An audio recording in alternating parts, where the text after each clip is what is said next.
Друзья, добрый день! Сегодняшнее наше видео о раке, и чуть позже вы узнаете главную информацию, как не заболеть этим ужасным недугом. Рак – это самое распространенное заболевание в мире, как нам утверждают медики, СМИ. И я думаю, что в каждой семье, каждый человек, который меня сейчас смотрит, каким-то образом ваши родственники, родные сталкивались с этим неприятным заболеванием. Сейчас, как вы знаете, у актрисы Анастасии Заворотнюк нашли опухоль мозга. Это примерно такая же ситуация была, как у Жанны Фриске. Она сохранила ребенка, и у нее произошла вот такая проблема. И вы знаете, вот после этой информации я стал еще больше задумываться вообще о проблеме рака. Потому что 3 года назад в моей семье тоже была большая потеря, умер мой отец, папа, родной человек мой. И вот все 3 года я думал о том вообще, почему именно наша семья, почему именно мой отец, почему именно в 50 лет. Как можно было бы этого избежать, как можно было бы этого не допустить. Каждый день в моей голове крутились вот такие мысли, до сих пор крутятся. И вы знаете, вчера у меня произошло прям взрыв мозга, произошло откровение. Вчера мы ездили с семьей в дом престарелых. Друзья, всем привет! Сейчас находимся на дне рождения на швейцарском.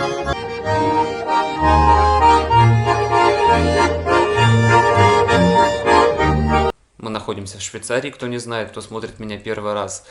И ездили в швейцарский дом престарелых к бабушке, которой 90 лет. Сейчас вот на фотографиях вы можете увидеть, сколько людей было на этом мероприятии. Все-таки такая круглая дата. У этой бабушки 4 ребенка. Ну, этим детям уже тоже более 60 лет, 67, 65, 63. Ну и, соответственно, у каждого этого ребенка есть семья, есть свои дети, внуки и уже правнуки. И вот меня вчера поразил один факт, что все поголовно курят.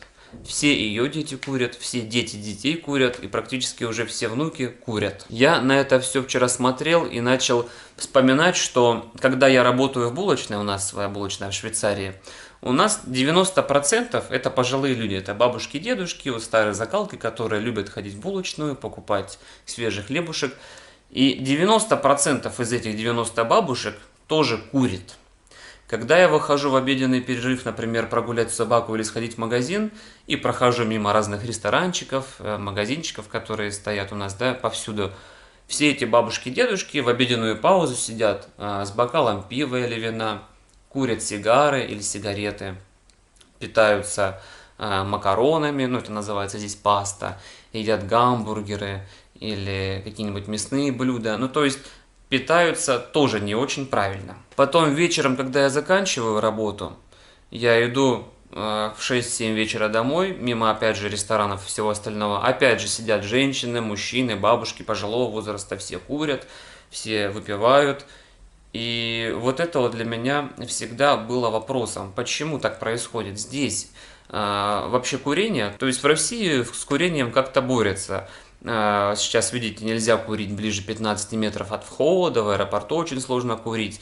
Ну, как-то стараются полицейские на это влиять, действовать. В Швейцарии такого закона нет. То есть тут курят все, курят поголовно. Вы можете стоять с ребенком на автобусной остановке, и рядом будут все люди стоять и дымить. То есть тут уважение именно к персоне, которая не курит, такого нет. Здесь толерантная страна, и если тебе хочется курить, ты можешь курить где угодно. Даже до сих пор в Швейцарии остались рестораны, в которых вот внутри курят.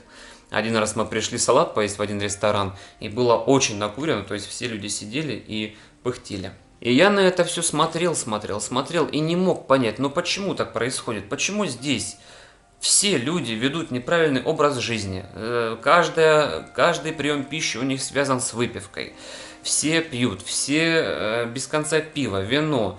Марихуану в Швейцарии можно курить прямо на улице, то есть она здесь не запрещена. В любой магазин, в который вы приходите, вы можете купить себе дозу марихуаны, травы, и без проблем потом ее покурить на улице. Никто вас за это не оштрафует, не посадит, то есть это легальная вещь. И вот сравнивая вот это все, я не мог понять никогда, почему в России такая высокая смертность от рака, хотя у нас куча различных медцентров и онкоцентров, да, которые должны вылечивать, в принципе, рак. А в Швейцарии люди ведут такой нездоровый образ жизни, и практически смертность от рака и вообще заболеваемость от рака очень низкая. Вот, даже посмотрите, пожалуйста, на мой график, который я специально нашел в интернете, распространенность рака в мире. Если посмотреть на этот график, вот желтым цветом обозначены Россия и Южная Америка, там идет Латинская Америка, Бразилия, все остальное. То есть вот в этих странах заболеваемость и смертность от рака самая высокая. Но заметьте, да, Россия и Азия идет, получается. А Европа и Америка почему-то, как будто они не болеют, прям, да, то есть там очень низкий процент. Ну, то есть, понимаете, да, люди в России живут как, в принципе, и в Европе. То есть мы тоже выпиваем, мы тоже курим, мы едим макароны, мы едим мясо. Причем многие говорят, что в России плохая экология, вот в Европе хорошая экология. Друзья, я живу уже больше 5 лет в Швейцарии, и по поводу экологии или питания я могу вам тут сказать на 100%, что все одинаковое. В России мы едим тот же самый хлеб, в России мы едим те же самые макароны, все овощи и фрукты, которые лежат у нас на прилавках в Дикси, в Пятерочках и в Ашанах, они все из Испании, Италии, и те же самые продукты, вот я вам 100% говорю, лежат в Швейцарии. То есть вы сами понимаете, Швейцария не производит ничего, она только закупает. В Швейцарии также закупаются из Италии, из Испании, эти персики, мандарины и химические помидоры лежат на прилавках. То есть, в принципе, все то же самое. В Швейцарии все поголовно курят, в Швейцарии все поголовно пьют, но, получается, никто раком не болеет. И вчера меня просто осенило. Я спросил, сколько вот эта бабушка, которая 90 лет, почему она ушла вообще в дом престарелых и сколько она платит в месяц за проживание в этом доме престарелых. В Швейцарии система построена так, что всю жизнь ты работаешь и всю жизнь ты платишь определенные отчисления. То есть ты, во-первых, отчисления платишь на пенсию, ну это как и в России, да, у нас берут деньги на пенсию, сразу вот этот взнос. И еще в Швейцарии есть 3 отдельные кассы, ну это называется касса. То есть когда ты платишь налоги, все уплатил, ты еще платишь как бы деньги на свою старость. Ну и соответственно, если вы проработали там 30, 40, 50 лет, то каждый месяц вы оплачиваете некую сумму, иногда даже эта сумма доходит до половины заработной платы, и потом эти деньги идут вам на старость. Но эти деньги вы не можете просто вот взять и кайфовать, да, в старости. Вы не можете в 65 лет мужчины прекратить работать и иметь там, не знаю, 200, 300, 400 тысяч долларов у себя на счету, ну и просто, как вот я рассчитываю, как я бы делал, да, поехать отдыхать, поехать там вообще проводить свою старость в какой-нибудь теплой стране и уже доживать, кайфуя где-нибудь на катере с молодыми девчонками. И вот вчера я узнал, что эти деньги, которые вы откладываете всю жизнь, вы можете потратить только на дом престарелых. Поэтому я всегда задумывался вопросом, почему вот у нас есть клиенты старенькие, которые приходят, потом они раз и пропадают.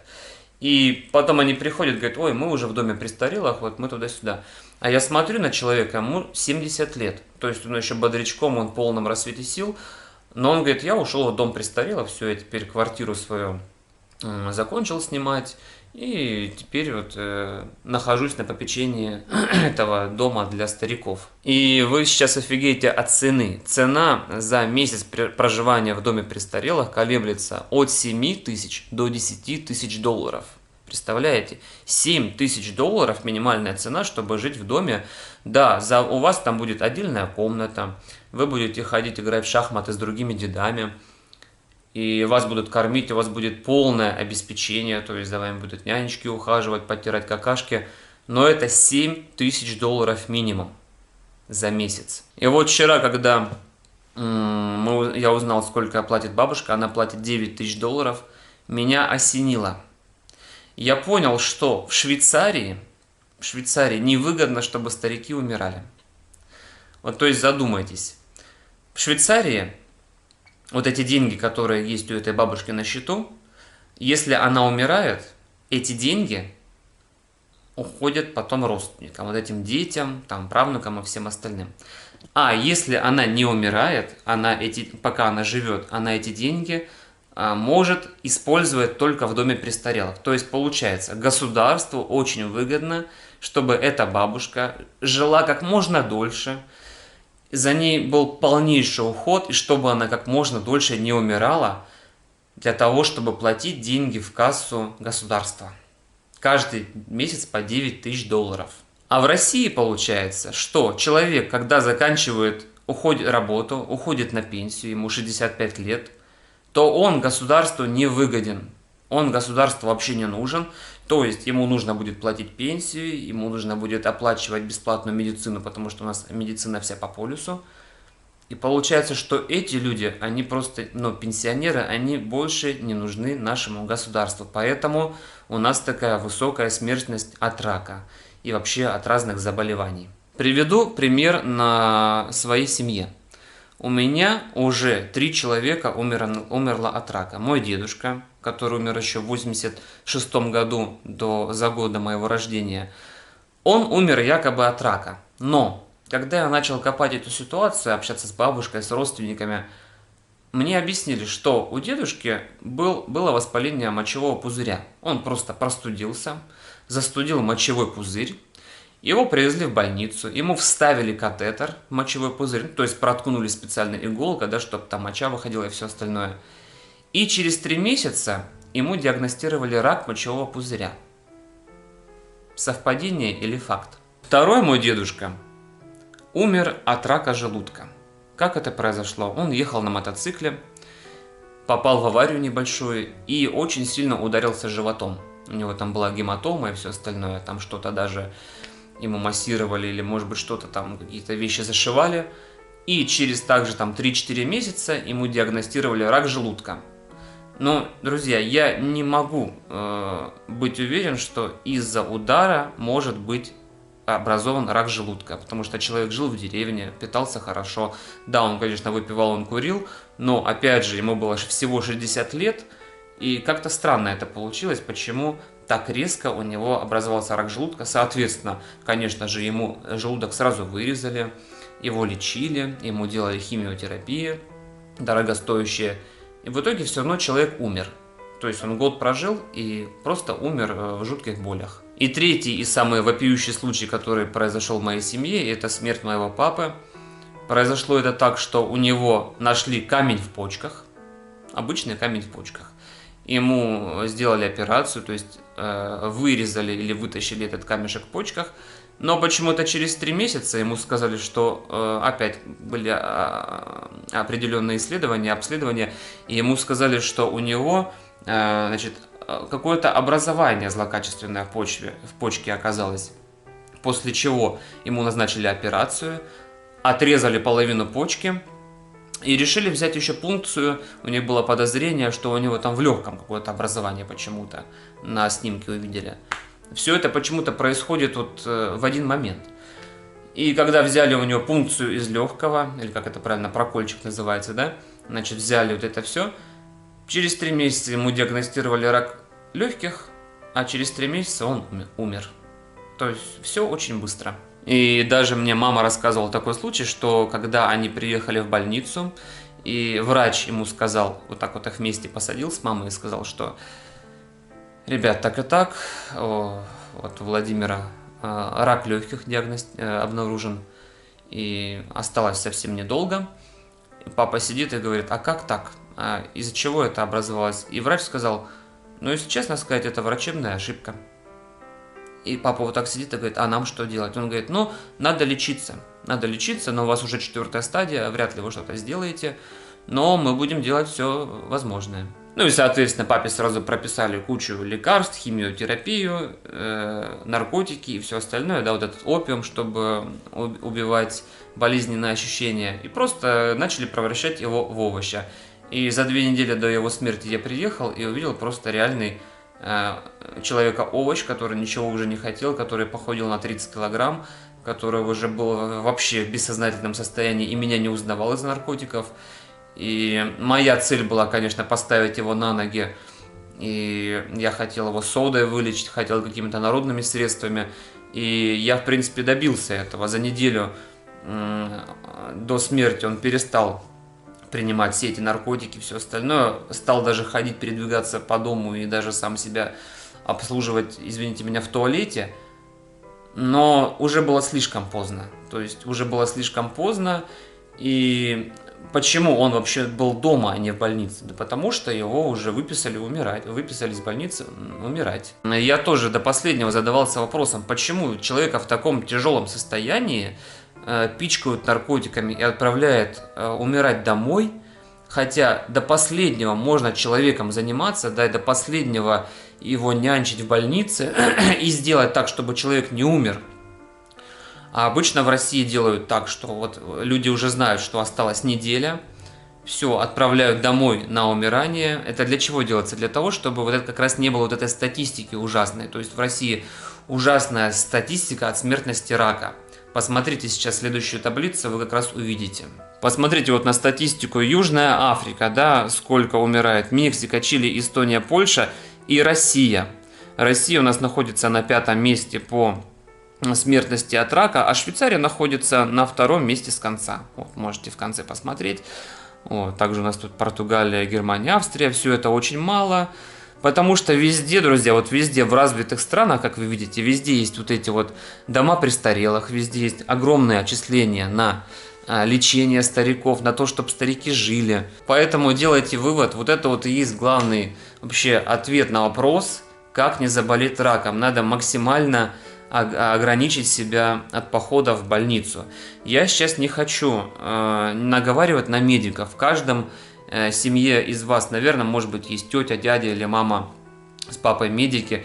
И не факт, что эти медики вообще знают о том, что такое рак.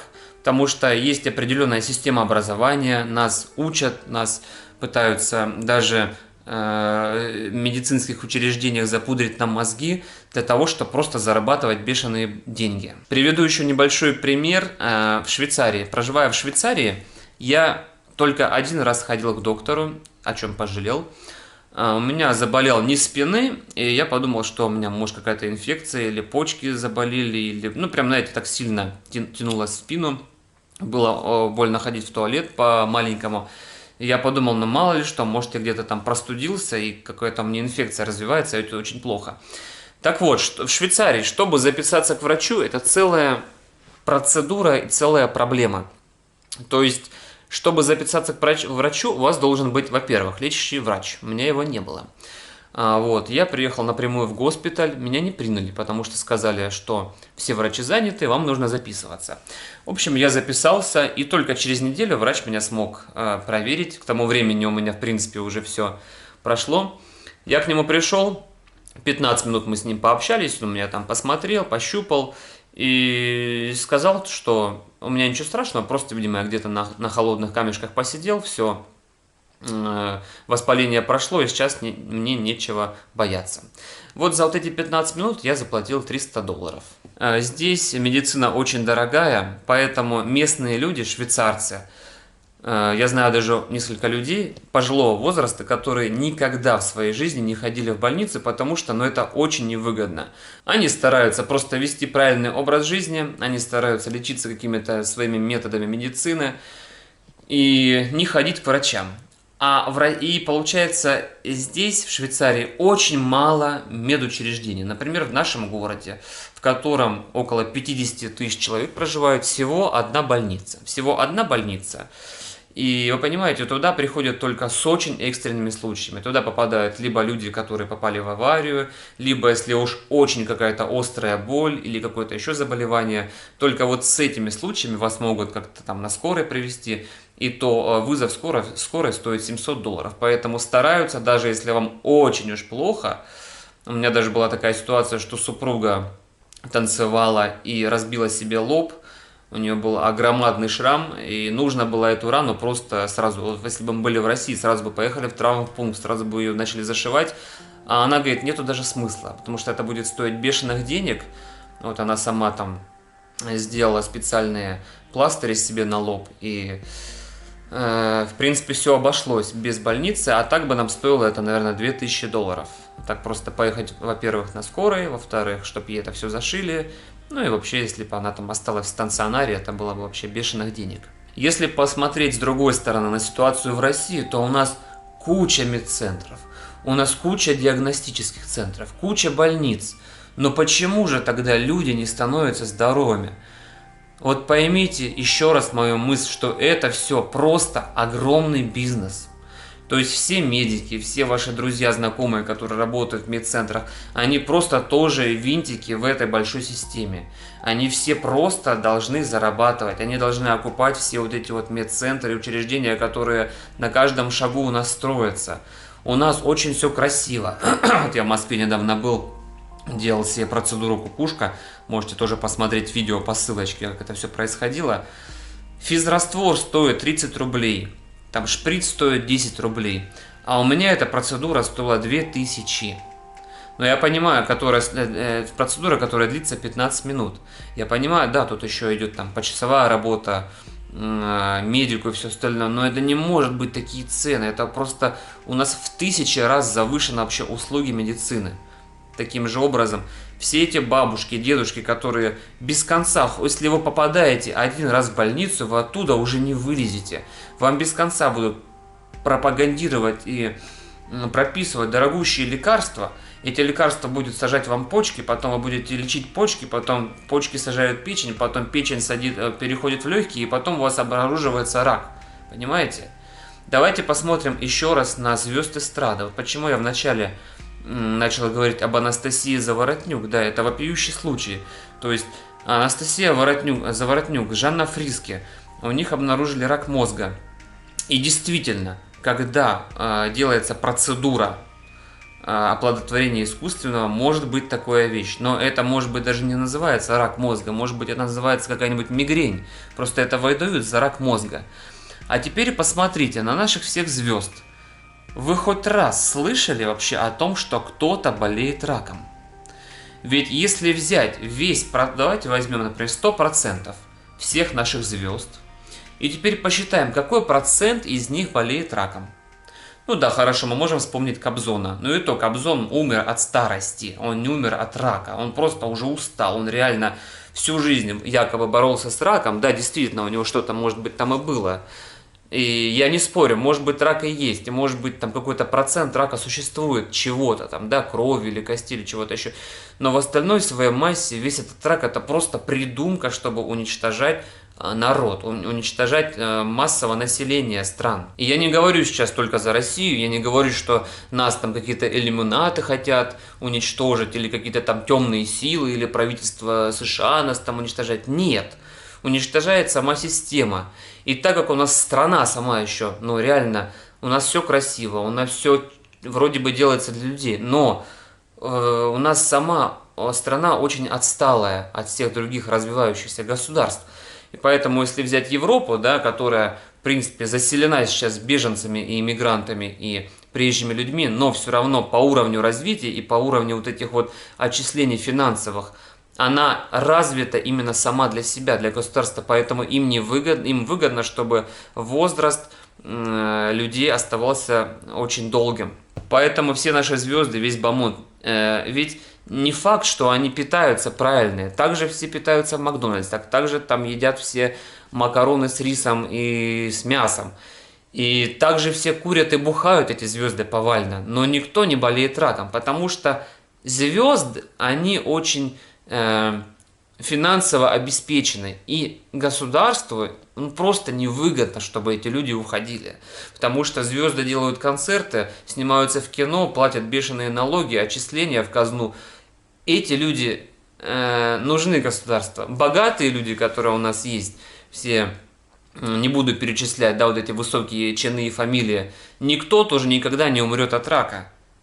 Не из-за того, что хорошая медицина, из-за того, что их вылечат. Просто они нужны, потому что они также платят отчисления в казну. А вот люди, которые всю жизнь работали за 15-20 тысяч и сейчас будут получать еще свои 10 тысяч пенсии, вот они не нужны никому. Понимаете это?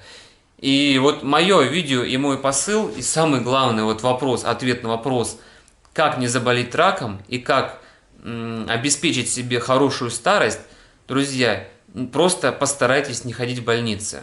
У нас система построена так, очень хитро, опять же, я об этом задумывался, думал, почему? Я сначала ругал Швейцарию, я думал, почему в Швейцарии все так дорого, почему в Швейцарии все так неправильно сделано. Дорогущие страховки мы платим каждый месяц по $500 за страховку, но когда я иду лечиться в больницу, вот когда я ходил и с меня взяли $300, мне эта страховка не оплачивает. Вот если бы я пошел лечиться на $2500, вот только тогда страховка мне покрывает мое лечение, и то $2500 я плачу из своего кармана, а остальные деньги страховка может покрыть мне. То есть, если я сломаю свой организм на $3000, то вот 2,5 плачу я, а остальное 500 платит страховка. Но это бред, да? Вот, соответственно, в России все бесплатно. Полис бесплатный, который действует всю жизнь. То есть, по сути, медицина в определенных случаях вообще бесплатно. Вы можете ходить в больнице, хоть круглые сутки там сидеть, и вам будут делать квалифицированную медицинскую помощь. Но реально это все сделано для того, чтобы вас потом уничтожить. Вас уничтожить, нас уничтожить. Ну вообще, я говорю, сейчас берем Россию, русский народ, да? И вот просто задумайтесь о том, что бесплатный сыр, он бывает только в мышеловке. Вспомните, если вы еще не бабушка, не дедушка, вспомните всех своих бабушек. Дедушек, которые без конца, хоть моя бабушка без конца в больницу ходила, и все равно умерла в 70 лет, вся больная и вся, ну вообще полностью куча проблем. Другая бабушка: бабуль, привет, я прошу тебя, не ходи больше. Давай лучше заниматься правильным питанием, спортом, здоровьем, и тогда у тебя будет больше энергии и сил, чтобы прожить качественную, хорошую жизнь. Поэтому, друзья, мой главный посыл: чтобы не болеть раком, чтобы этот недуг вас не напрягал по жизни, пожалуйста, не ходите к врачам, ведите здоровый образ жизни, занимайтесь правильным питанием и занимайтесь спортом хотя бы несколько раз в день, хотя бы делайте себе какие-то аэробные нагрузки и просто гуляйте побольше на свежем воздухе. Все. Это самые главные постулаты, чтобы никогда не заболеть. Я надеюсь, мои мысли и мое видео до вас дошли. Вы сделаете для себя какие-то правильные решения. Не забывайте подписаться на канал, не забывайте ставить лайк под этим видео. И, пожалуйста, распространите его как можно скорее, как можно больше по своим друзьям, знакомым, потому что эта информация, я считаю, очень важна. Очень мало людей, кто об этом задумывается, и я постоянно, еще раз говорю, я просто каждый день после смерти своего отца, когда для меня была сильнейшая травма и шок, я всегда искал ответа на вопрос, почему это произошло. Но теперь я понял. Друзья, я понял, просто старые люди никому не нужны. Поэтому вы должны сами обеспечить свою старость и свое здоровье. Всем хорошего дня, удачи и пока-пока. Не болейте.